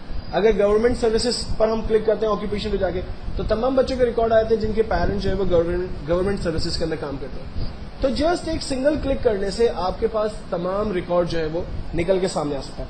और सिर्फ इतना ही नहीं, मिसाल के तौर पर अगर फिल्टर के अंदर मैं ये चाहूं कि वो तमाम मेरे एम्प्लॉइज जो कि 10,000 से ज्यादा सैलरी विड्रॉ कर रहे हैं उन तमाम का रिकॉर्ड मेरे पास आ जाए, तो उसको हम यहाँ कैसे इस्तेमाल करेंगे? हम टोटल के ऊपर इसको इस्तेमाल करते हैं और मैं ये कहता हूं कि वो तमाम लोग जो कि 200 से ज्यादा जो है वो रिकॉर्ड जिन्होंने नंबर हासिल किए वो रिकॉर्ड मेरे पास आ जाए। तो हम लोग यहाँ पर नंबर फिल्टर के अंदर चलते हैं और कमांड इस्तेमाल करते हैं ग्रेटर दैन और इक्वल टू। वो तमाम वैल्यू जो कि ग्रेटर दैन है 200 से और इक्वल है वो रिकॉर्ड्स आ जाएंगे। ये देखें, सिर्फ वो वैल्यूज जो कि 200 और ग्रेटर दैन है वो आ रहे हैं। अब हमें फॉर एग्जांपल कंपनी के अंदर असाइनमेंट मिलता है कि आप सिर्फ स्पोर्ट्स हो रहा है, फॉर एग्जांपल फला बैंक जो है वो एक क्रिकेट टूर्नामेंट अरेंज कर रही है, इस टूर्नामेंट में तमाम क्रिकेट खेलने वाले लोग जो है वो पार्टिसिपेट कर सकते हैं, लेकिन उनकी एज क्राइटेरिया जो है वो 25 से 30 ईयर्स होनी चाहिए, बस ये एज क्राइटेरिया है। तो एक नंबर ऑफ एम्प्लॉय की लिस्ट है बैंक के पास। अब उस पूरी लिस्ट में से बैंक जो है वो सिर्फ 25 to 30 ईयर्स के एज के लोगों का डाटा कैसे एक्सट्रैक्ट करेगा? तो एक बहुत आसान सी कमांड है। हम लोग जस्ट नंबर फिल्टर पे जा रहे हैं और हमने ग्रेटर दैन और इक्वल्स टू किया, the cell value is greater than और इक्वल्स टू 200 हो और लेस देन इक्वल्स टू 225 हो। ओके कर दिया। ये देखें, अब सिंपल वही लोग आ रहे मेरे पास जो कि 200 और 200 से हाईएस्ट मार्किंग के लोग जो है वो मेरे पास यहां पर मौजूद हैं।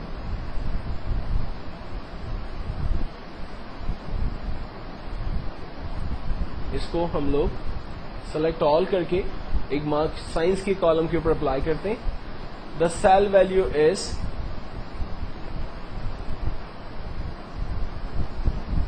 Greater than equals to for example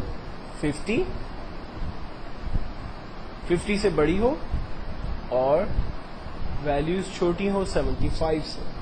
मैंने 75 दिया, ओके। ये देखिए, अब साइंस के अंदर से मेरे पास वही बच्चे आ रहे हैं जिन्होंने 50 से हाईएस्ट नंबर और 75 से बिलो नंबर हासिल किए हैं। ठीक है, तो क्राइटेरिया बेसिकली आप अपनी मर्जी से सेट कर सकते हैं। अगर आप चाहें कि तमाम रिकॉर्ड्स आ जाएं तो आप तमाम रिकॉर्ड कॉल करें। अगर आप ग्रेड वाइज चाहते हैं तो वो भी हासिल कर सकते हैं।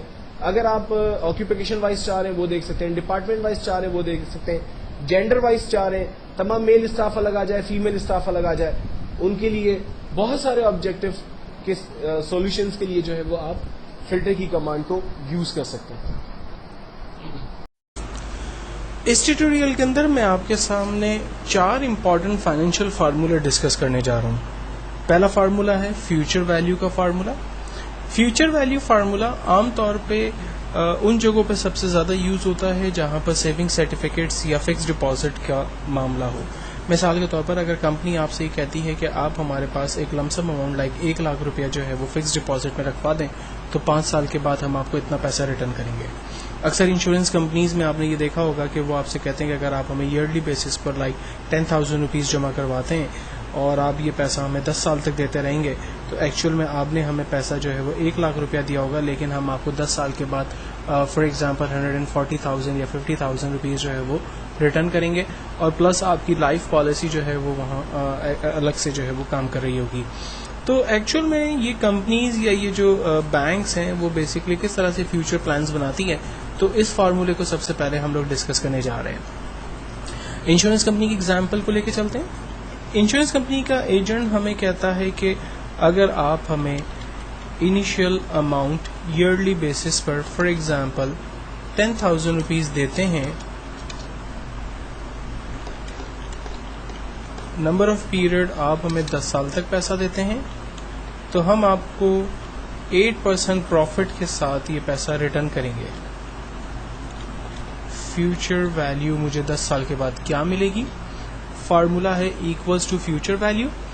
सबसे पहले कहता है रेट। देखें, इसके सिंटैक्स को समझना बड़ा जरूरी है। अगर वंस ये सिंटैक्स आपकी समझ में आ गया तो आगे जो 3 फार्मूले मैं आपके साथ डिस्कस करने जा रहा हूँ वो भी आपको बहुत आसानी से समझ में आएंगे। सबसे पहले कहता है रेट बताइए, तो रेट में हम बताएंगे इसे मार्कअप जो हमें प्रॉफिट मिल रहा है 8% यानी, then comma number of period, कितने साल के लिए कंपनी आपसे कह रही है कि पैसा हमें दें, नंबर ऑफ पीरियड 10 ईयर्स तक कंपनी हमें कह रही है पैसा दें, कॉमा पीएमटी को फिल वक्त में छोड़ रहा हूँ, आगे है प्रेजेंट वैल्यू। 10,000 रुपये कंपनी कह रही है कि आप हमें हर साल दें, तो मैंने प्रेजेंट वैल्यू को रेंज में दिया, एंटर किया। चूंकि ये अमेरिकन बेस्ड फार्मूला इसलिए रिजल्ट हमेशा आपको डॉलर में देगा। हम कॉमा के बटन पर क्लिक करके इसकी डॉलर की वैल्यू को खत्म कर देते हैं। अब देखें, कंपनी को अगर मैं ईयरली बेसिस पे 10,000 रुपीज़ डिपॉजिट करता हूँ, 10 साल तक ये पैसा देता हूँ और 8% कंपनी अगर मुझे प्रॉफिट देती है तो 10 ईयर्स के बाद कंपनी मुझे 144,865 रुपीज़ पॉइंट 62 पैसा जो है वो कंपनी मुझे रिटर्न करती है। अगर मैं इस अमाउंट को बढ़ा देता हूँ, फॉर एग्जांपल मैं 25,000 रुपीज़ जो है वो पर ईयर देता हूँ, तो मेरे पास रिटर्न जो है वो बढ़ जाएगा। अगर मैं 10 ईयर्स की जगह 15 ईयर्स जो है वो कंपनी को पैसा देता हूँ तो मेरा रिटर्न जो है वो बढ़ गया। अगर मैं कंपनी 8% की जगह 9% जो है वो प्रॉफिट ऑफर करती है तो डेफिनेटली मेरा जो है वो वैल्यू मेरी इंक्रीज होती है। तो अगर आप ये तमाम चीज़ें इंश्योरेंस कंपनी के एजेंट को फ़ोन पे भी पूछते हैं कि अगर मैं इनिशियल पेमेंट जो है वो ईयरली बेसिस पे इंक्रीज कर देता हूँ या कम कर देते हैं आप, या नंबर ऑफ पीरियड जो है वो आप कम और ज़्यादा करते हैं, तो वो आपको देर एंड देर जो है वो बेसिकली आंसर दे रहे होते हैं। और उसके पीछे वजह ये होती है कि उनकी स्क्रीन पर जस्ट लाइक एक फार्मूला लगा हुआ होता है, वो सिर्फ फिगर को चेंज कर रहे होते हैं, फ्यूचर वैल्यू जो है वो खुद ब खुद उनके सामने जनरेट हो रही होती है। नेक्स्ट एक और बड़ा इंपॉर्टेंट फार्मूला हम देखने जा रहे हैं जो कि है पीएमटी का फार्मूला। पीएमटी का फार्मूला बेसिकली लोन डिपार्टमेंट के अंदर सबसे ज़्यादा यूज़ होता है। फॉर एग्जांपल मैं एक लैपटॉप जो है वो इंस्टॉलमेंट पे लेना चाहता हूँ, तो उसका एक प्लान हम बनाने की कोशिश करते हैं। मेरे पास आइटम है लैपटॉप जिसकी अमाउंट है फॉर एग्जांपल 70,000, डाउन पेमेंट मैं उसकी कर रहा हूँ 10,000 rupees, number of year 3 years के लिए मैं ले रहा हूँ, मार्कअप बैंक मुझसे चार्ज कर रहा है 22%, मंथली मुझे कितना पेमेंट करना है। फार्मूला है equals to PMT bracket open. यहाँ पर भी सबसे पहले रेट पूछता है, लेकिन इस रेट को हम डिवाइड करेंगे 12 से, क्योंकि कंपनी जो आपसे 22% मार्कअप चार्ज कर रही है एक्चुअल के अंदर वो आपसे पूरे ईयर का चार्ज कर रही होती है। तो आप उसको डिवाइड करते हैं 12 के साथ, तो जो पर मंथ मार्कअप होता है वो उसमें खुद ब खुद आपके पास आ जाएगा। Then comma number of period, आप लैपटॉप ले रहे हैं 3 साल के लिए, तो आप 3 को मल्टीप्लाई करेंगे 12 के साथ, तो 36 मंथ पूरा इसके पास आ जाएगा। कॉमा प्रेजेंट वैल्यू, 70,000 का लैपटॉप है लेकिन उसमें से आप 10,000 रुपीज़ डाउन पेमेंट कर चुके हैं, इसलिए मैं 70,000 को माइनस करूंगा 10,000 से, तो रिमेनिंग अमाउंट 60,000 रुपीज़ आ गया। 60,000 रुपीज़ पर वो 22% मार्कअप ईयरली बेसिस पर लगाएगा और उसको डिवाइड करेगा 36 मंथ के ऊपर। जब मैं एंटर करता हूँ तो मेरे पास मंथली प्लान आ गया 2291 रुपीज़। तो हम लोग जो है वो बेसिकली एक पूरा मंथली प्लान यहाँ पर बना सकते हैं। फॉर एग्जांपल अगर मैं लैपटॉप की जगह कार ले लेता हूँ, कार की कीमत लाइक 6.5 लाख रुपए है और मैं इंस्टॉलमेंट जो है वो 1,50,000 डाउन पेमेंट 1,50,000 रुपये दे देता हूँ। 3 इयर्स के लिए अगर मैं गाड़ी ले रहा हूँ तो मुझे मंथली इंस्टॉलमेंट देना है 19,095 रुपीज़। अगर मैं 19,095 रुपीज़ को अफोर्ड नहीं कर सकता तो मैं नंबर ऑफ पीरियड को जो है वो 3 की जगह 5 ईयर कर देता हूँ। तो आप देखें मंथली इंस्टॉलमेंट का रश 13,809 रुपीज़ पे आ गया। और अगर मैं मैक्सिमम ईयर पे चला जाता हूँ लाइक 7 ईयर्स पर तो 11,712 रुपीज़ जो है वो मेरा प्लान बनता है। अगर मैं डाउन पेमेंट को फॉर एग्जांपल 2 लाख रुपए तक कर देता हूँ तो मेरा मंथली जो प्लान है वो और भी कम हो जाता है।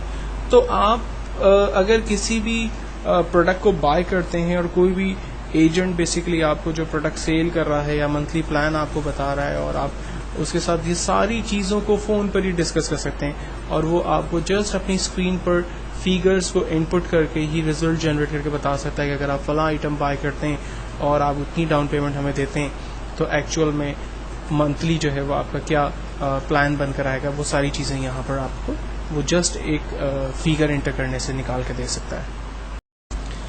अब इसी पीएमटी के फार्मूले को थोड़ा सा और आगे डिस्कस करते हैं और मुझे ये देखना है कि अगर मैं एक गाड़ी की मंथली इंस्टॉलमेंट 10,541 रुपीज़ 0.67 पैसा जो है वो मैं पेमेंट कर रहा हूँ तो कंपनी या बैंक जो है वो बेसिकली इसमें से कितना अमाउंट मेरा ओरिजिनल फिगर में से माइनस करेगी और कितना पैसा जो है वो मार्कअप या इंटरेस्ट के अंदर जाएगा। तो इसके लिए हम लोग एक पूरा प्लान बना लेते हैं। मैं इसको दोबारा लैपटॉप की तरफ ही ले चलता हूँ ताकि समझाने के लिए एक छोटा और आसान प्लान बनाया जा सके। लैपटॉप जिसकी कीमत है for example 70,000 rupees, down payment 10,000 मैंने दे दिया, 3 इयर्स के लिए मुझे चाहिए। ये मेरे पास प्लान आ गया। अब मुझे इसका मार्कअप मंथली निकालना है, पीरियड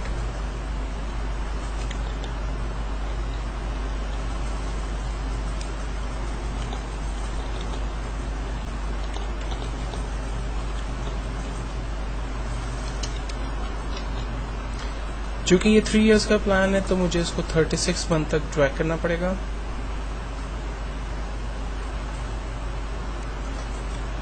देन अब मैं इंटरेस्ट निकालने जा रहा हूँ तो इंटरेस्ट के लिए फार्मूला है equals to IPMT bracket open.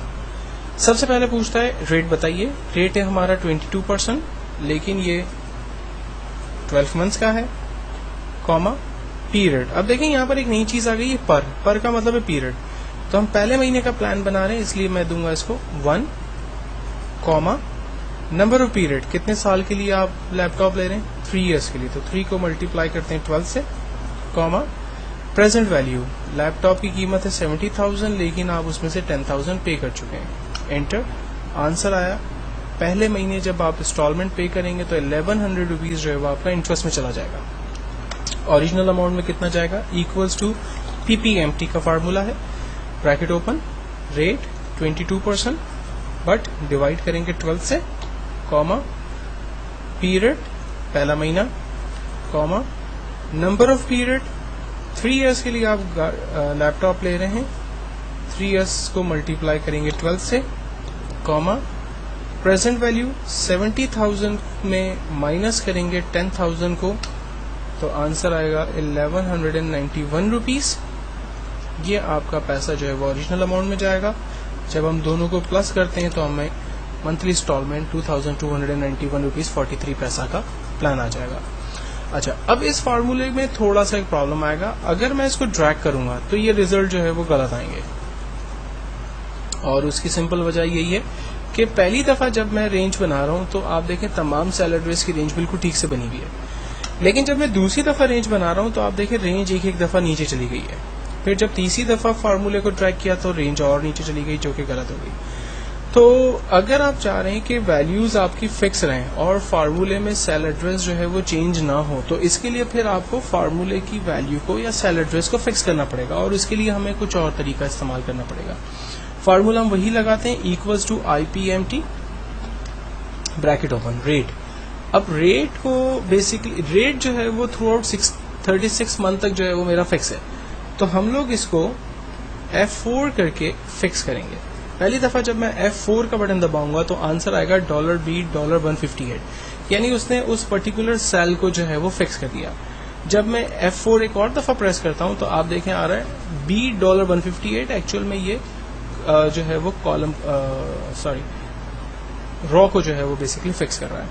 Then मैं एक दफा और F4 प्रेस कर रहा हूं तो आंसर आ गया $158, यानी ये कॉलम को फिक्स कर रहा है। और मैं एक और दफा F4 कर रहा हूं तो ये नॉर्मल हो गया। तो एक्चुअल में हमें सिंपल पहली दफा F4 करना है जिससे आंसर आएगा $158, यानी ये पर्टिकुलर सेल को फिक्स कर रहा है। अब इसको हम डिवाइड करेंगे 12 के साथ, कॉमा पर पीरियड 1, पीरियड हमेशा बदलेंगे तो इसलिए इसको फिक्स करने की जरूरत नहीं है, comma number of period 3 years। 3 years का जो सेल एड्रेस है ये हमेशा फिक्स होगा थ्रू आउट 36 मंथ के लिए, तो इसको भी हम फिक्स करेंगे, लेकिन इसको मल्टीप्लाई भी कर देंगे 12 के साथ। देन कॉमा प्रेजेंट वैल्यू 70,000 हमेशा फिक्स है इसलिए इसको F4 किया, माइनस 10,000 से ये भी वैल्यू फिक्स है, एंटर किया, आंसर आ गया। अब जब मैं इसको ड्रैग करता हूं तो आप देखें इसका मंथली प्लान मेरे पास इंटरेस्ट का सामने आ गया।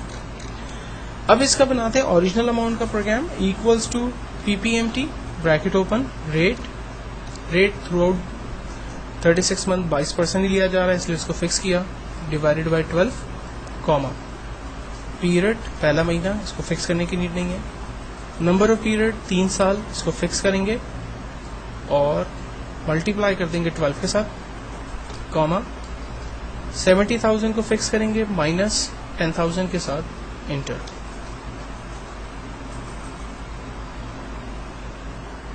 कुछ मिस्टेक हो गई है,